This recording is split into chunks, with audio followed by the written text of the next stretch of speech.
pamagat ng kwento ay Bakit Mainit ang Tag-araw. Isinulat ni John Romel G. Popa at iginuhit ni Alexandro L. Maghari.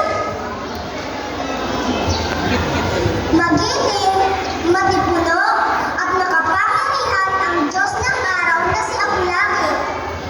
Kahit na siya ay isang Diyos, may isa siyang kahinaan. Mabilis siyang magalit. Kapag sinisira ng mga tao ang katibakan, nagbubuga siya ng nakapapasok hangin sa lupa. Dahil sa labis na init, agad ding tumitigil ang mga tao sa kanilang ginagawa. Kaiba sa kanyang kapatid, ang diyosa ng buwan na si Mayari ay malumanay at mayumi.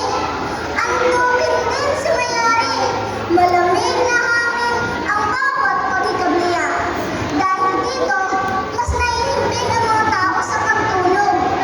Kapwa sila anak ni Banghalang may kapal. Ngunit, hindi nakikita ang magkapatid maliban na lamang kung may laho. Panahon ng tag-araw, manghihingi ni Aphrodite sa kanyang ama kung maaari siyang bumisita sa lupa. Ama, nais kong mamuhay kasama ang mga tao. Sige, Aphrodite, papayagan kita, ngunit sa isang kondisyon. Iiwasan mo ang magalit sa mga tao. Paalaala ng kanyang ama. Opo, ama, kung patuloy nilang aalagaan ang lahat ng inyong nilikha, sabi ni Aphrodite. Nag-alok